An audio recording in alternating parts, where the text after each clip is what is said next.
नमस्कार। चलिए आज उन छुपे हुए हीरोज के बारे में बात करते हैं जो हमारी डिजिटल दुनिया को असल में चलाते हैं। जी हाँ, हम बात कर रहे हैं डेटा स्ट्रक्चर्स की। वो आर्किटेक्ट्स जो दिखते तो नहीं हैं, पर हमारे हर क्लिक, स्वाइप और टाइप के पीछे उन्हीं का हाथ होता है। तो इस एक सवाल से शुरू करते हैं। कभी सोचा है कि हमारा कंप्यूटर या फोन अरबों खरबों डेटा पॉइंट्स को पलक झपकते ही कैसे संभाल लेता है? मतलब इसके पीछे का असली जादू है क्या? क्या ये सिर्फ तेज हार्डवेयर है या पर्दे के पीछे कुछ और भी चल रहा है? अच्छा, इसे समझने के लिए यहां देखिए। असल में प्रॉब्लम की जड़ है स्पीड का एक बहुत बड़ा फर्क। हमारे डिवाइस का जो सीपीयू यानी प्रोसेसर है, वो तो अविश्वसनीय रूप से तेज होता है, लेकिन रैम जो उसे डेटा देती है उतनी तेज नहीं होती। तो सोचिए, एक सुपर फास्ट दिमाग को धीमी रफ्तार से जानकारी मिल रही है। इस हिसाब से तो सब कुछ धीमा हो जाना चाहिए, है ना? पर ऐसा होता नहीं है। और बस यहीं पर डेटा स्ट्रक्चर्स अपना कमाल दिखाते हैं।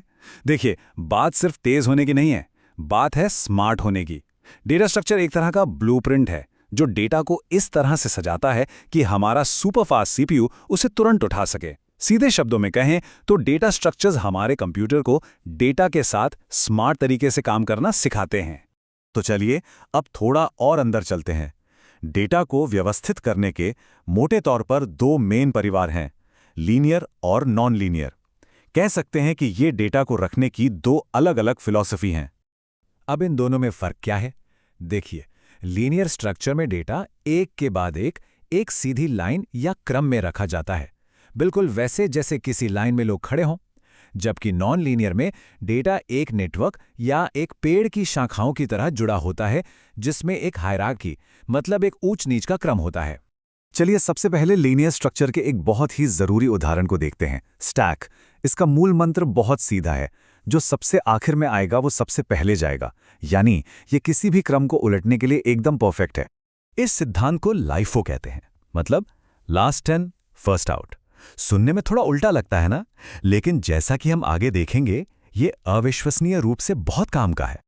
इसे समझने का सबसे अच्छा तरीका है प्लेटों का ढेर।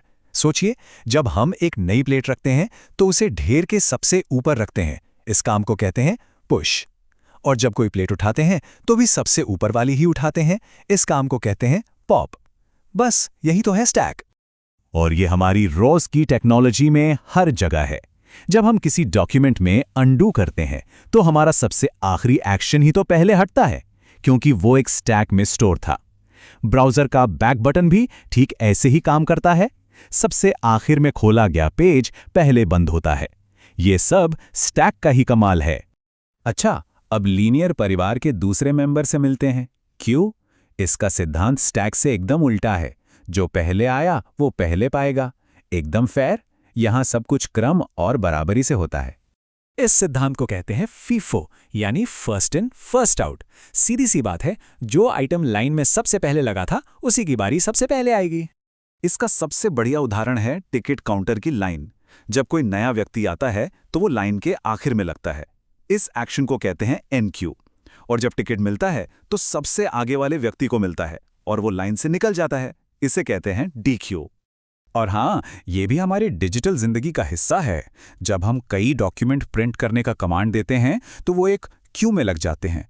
जिस क्रम में कमांड दिए थे उसी क्रम में प्रिंट होते हैं।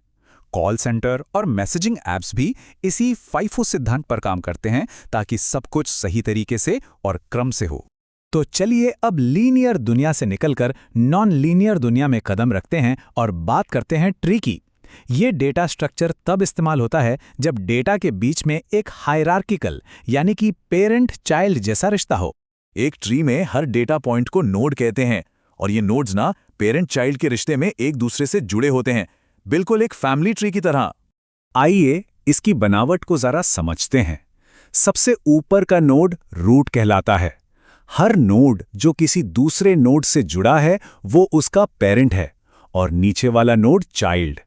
एक ही पेरेंट के सभी चाइल्ड्स आपस में सिबलिंग कहलाते हैं। और वो नोड जिसके आगे कोई चाइल्ड नहीं होता उसे लीफ कहते हैं। तो हमने स्टैक और क्यू जैसे लीनियर स्ट्रक्चर और ट्री जैसे जटिल स्ट्रक्चर को देखा। देखिए, ये सिर्फ किताबी कॉन्सेप्ट्स नहीं है, बल्कि ये हमारी डिजिटल दुनिया की एकदम नींव हैं। ये हर उस डिवाइस में है जिसे हम इस्तेमाल करते हैं, खासकर हमारे फोन में।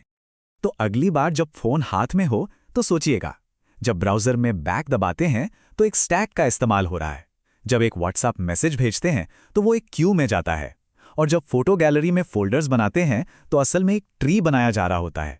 ये सब यहीं हमारे हाथ में हो रहा है। जैसा कि ये विचार हमें याद दिलाता है, डेटा स्ट्रक्चर यानी डेटा का ढांचा और एल्गोरिथम यानी उसे इस्तेमाल करने के निर्देश, ये दोनों मिलकर ही किसी भी सॉफ्टवेयर की आत्मा बनाते हैं। मतलब बिना सही स्ट्रक्चर के बड़े से बड़ा एल्गोरिथम भी कुछ नहीं कर सकता। तो अब एक आखिरी सवाल, अगली बार जब गलती से कुछ डिलीट करके तुरंत अंडू बटन दबाएं तो क्या एक पल के लिए उस अदृश्य स्टैक के बारे में सोचेंगे जो आपके एक्शन को याद रखे हुए था? शायद अब अपनी डिजिटल दुनिया को एक नए नजरिए से देखेंगे।